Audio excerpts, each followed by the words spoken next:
ఈనాడు మహేష్ కుమార్ గౌడ్కు గురుతరమైన బాధ్యత ఇచ్చారు హైకమాండ్. సోనియా గాంధీ, రాహుల్ గాంధీ గారు, అదేవిధంగా వేణుగోపాల్ గారు ఇచ్చారు. నేను ఆయన ఇవాళ స్పీచ్ నేను చదివిన, చాలా బాగున్నది. అందరికీ అవకాశం ఇస్తాం. గతంలో కార్యకర్తలు ఏ విధంగా పనిచేసిండ్రు అనేది కూడా అందులో చెప్పారు. వారందరికీ కూడా సమానంగా కొత్త వాళ్ళను పాత వాళ్ళను కలపడానికి ప్రయత్నం చేయాలని మహేష్ కుమార్ గౌడ్ కోరుతున్నా. అదేవిధంగా ఇవాళ నేను పేపర్లో చూసినా, టీవీలో చూసినా, ఏఎన్ఐలో వచ్చింది. నరేంద్ర మోడీ ఏమంటున్నాడు తెలుసా? Indira Gandhi, Pandit Jawaharlal Nehru they are against for SC ST OBC అంటున్నాడు. ఎంత అన్యాయం రా బాబు! ఇందిరాగాంధీ భూ సంస్కరణ అమలు చేసింది, దున్నేవాడికే భూమి ఇచ్చింది. అంతేకాదు దేవరాజ్ అర్స్ మొదలు పెడితే అదేవిధంగా ఆ రాష్ట్రంలో ఎంతో మందిని ముఖ్యమంత్రి చేశారు. అదేవిధంగా అశోక్ గెలాట్ను చేశారు. అదేవిధంగా ఇక్కడ సిద్ధరామయ్య చేశారు. ఏ విధంగా మాట్లాడతావురా బాబు నువ్వు? రాహుల్ గాంధీ కన్యాకుమారి నుంచి కశ్మీర్కు నడిచిన తర్వాత బడుగు బలహీన వర్గాల గురించి ఆలోచన చేశాడు. రైతుల గురించి, నిరుద్యోగుల గురించి, అట్టడుగున ప్రజానికం గురించి మాట్లాడిండు. We come to the power, will conduct caste wise census అని చెప్పడం జరిగింది. అంతటితో కాలేదు, 50% సీలింగ్ కూడా ఎత్తేస్తా అన్నాడు. జితినా ఇచ్చేదారి ఉత్తి భాగీదారి అన్నాడు. కనుక మహేష్ కుమార్ గౌడ్, నీ పైన చాలా బాధ్యత ఉన్నది. తప్పనిసరిగా రేవంత్ రెడ్డికి నీ ఆశీర్వాదం ఉన్నది. అదేవిధంగా సోనియా గాంధీ ఉన్నది. గతంలో ఎంతో మందిని, అశోక్ గెలాట్ను కూడా ముఖ్యమంత్రి చేశారు, సిద్ధరామయ్య చేశారు. మీ హిస్టరీ ఏందో చెప్పురా బాబు. ఇంత అబద్ధం చెప్తాడు. ఈ అబద్ధాలు చెప్పే ప్రధానమంత్రి నేను చూడలే. నేను 3 సార్లు కలిసిన యాజ్ ఓబీసీ ఎంపీస్ కన్వీనర్గా అడిగిన, 84 మంది అడిగినాము. We please conduct caste wise census and we make it a separate ministry according to our population. 54% ఉన్నామన్నా, అది కూడా చెయ్యలే.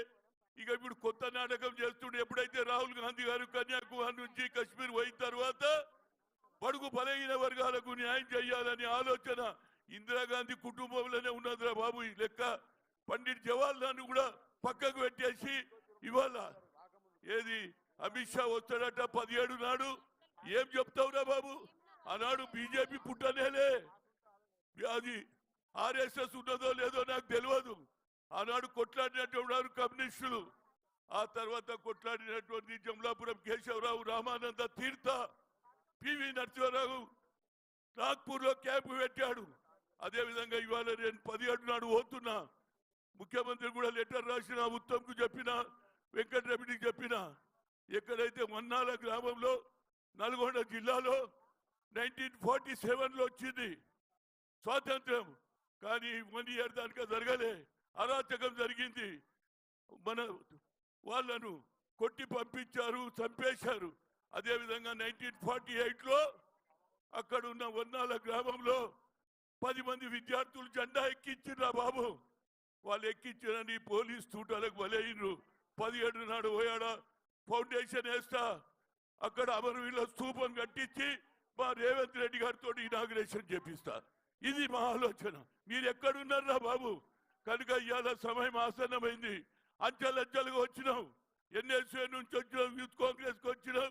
ఇవాళ నువ్వు పిసిసి ప్రెసిడెంట్. అదేవిధంగా కింది స్థాయిగా ఏ కార్యకర్త 30 ఏళ్ల నుంచి పనిచేస్తున్నాడో వాళ్ళకు సరి అయిన స్థానం ఇవ్వాలి. ఇవాళ కొత్త వాళ్ళకు మేము వ్యతిరేకం కాదు, కానీ పాత వాళ్ళకు కూడా న్యాయం జరగాలి. ఇద్దరిని కలపాలి. ప్రతి జిల్లాలో తగాదాలు ఉన్నాయి. అది నీ పైన గురుతరమైన బాధ్యత ఉంది. మంత్రులు కూడా దయచేసి తప్పనిసరిగా కార్యకర్తలు వస్తే, ఇవాళ ప్రభుత్వం వచ్చిన అందరూ ఆశలు ఉన్నారు. లోకల్గా ఇబ్బందులు పడుతున్నారు. వారికి ఏదైనా న్యాయమైన కోరిక ఉంటే వారు చేయాలి. ఇవాళ ఏది వచ్చినా పిసిసి ఆఫీసులో నీకు రిప్రజెంటేషన్ చేస్తాం. ముఖ్యమంత్రి గారు బిజీ ఉంటారు కాబట్టి తప్పనిసరిగా వారికి న్యాయం చేయడానికి మీరు ప్రయత్నం చేయాలి. ఎందుకంటే ఇక్కడ బీజేపీ, అదేవిధంగా ఆర్ఎస్ఎస్ వాళ్ళు అనవసరంగా తగాదాలు పెట్టేయాలని చూస్తున్నారు. తప్పనిసరిగా అటు బీజేపీ ఇటు బీఆర్ఎస్తో ఫైట్ చేసే కార్యకర్తలు జైళ్ల పాలైనరు. ముఖ్యమంత్రి గారు ఇప్పటి వరకు నా మీద కేసులున్నాయి, కార్యకర్తల మీద కేసులున్నాయి, కానీ ఇప్పటిదాకా విత్డ్రా చేస్తలేరు. విత్డ్రా చేస్తే కార్యకర్తల మనోభావాలు వేరు. అదే మన ప్రభుత్వం వచ్చి కూడా ఇంకా తిరుగుతూనే ఉన్నా. అంబేద్కర్ స్టాచ్యూ ఇవాళ కూడా ఏది గోషాబెల్స్ స్టేడియంలో పట్టుకున్నది. 5 ఏళ్ల నుంచి కేసులు నడుస్తున్నాయి. ముఖ్యమంత్రి గారు దాని మీద కూడా ఆలోచన చేయాలి. ఎందుకంటే ఓల్డ్ సిటీలో కూడా అంబేద్కర్ అభిమానులు ఉన్నారు, అక్కడ పెట్టాలనే ఆలోచన. గతంలో బట్టి విక్రమార్క నేను పోతే కేటీఆర్ అన్నాడు అక్కడనే పెడతా అన్నాడు, కానీ వేరే వాళ్ళ అడబ్బు విగ్రహం పెట్టిండు కాబట్టి నా విగ్రహం అక్కడనే పట్టుకున్నది. I will request the AICC secretary, Ambedkar still last 5 years in lockup. He should come out and put him in the old city statue, and even Asaduddin MIM in parliament he will say that Jai Bhim, Jai Bhim. He given 2 times as a mayor. That's way that also taken into consideration, and I will request, I hope నాకు కూడా అవకాశం ఉంటే నేనన్నా పెద్ద రాష్ట్రానికి ఉన్నా, మన ముగ్గురం బీసీలను కొట్లాడితే మళ్ళీ ఎవడో దొరకపోతాడు అని నేను సపోర్ట్ చేసిందా లేదా? ఏమై మహేష్ చేసిందా లేదా? అదేవిధంగా రేవంత్ రెడ్డి ఆశీర్వాదం తీసుకో పూర్తిగా, ఎందుకంటే ఆయన కొన్ని తెలియక జరుగుతున్నాయి. మాది కూడా అప్పుడప్పుడు ఇను న్యాయం జరుగుతుంది, నీకు వ్యతిరేకం కాదు. నేను రాజశేఖర్ రెడ్డిని కూడా ఏది పిసిసి ప్రెసిడెంట్ చేసిన, సత్యనారాయణ చేసిన, అదేవిధంగా ఇవాళ నాకు చాలా సంతోషం ఉంది. చాలా దూరం తర్వాత మళ్ళా ఒక బీసీ నాయకత్వం వచ్చింది. రాహుల్ గాంధీ అదే అంటున్నాడు, బీసీలకు సరి అయిన న్యాయం జరగాలి. మా వాళ్ళు మోర్ దాన్ 50% ఉన్నారు. మొన్న ఎన్నికల్లో కూడా మా అందరం వేసినాం రా ఓట్లు. 6 డిక్లరేషన్ అంబేద్కర్ ఆలోచనను ప్రతి ఒక్కరు ఓటు వేసిండు కాబట్టి ఇవాళ ఎంపీలు అయినరు, ఎమ్మెల్యేలు అయినరు, మినిస్టర్లు అవుతున్నారు.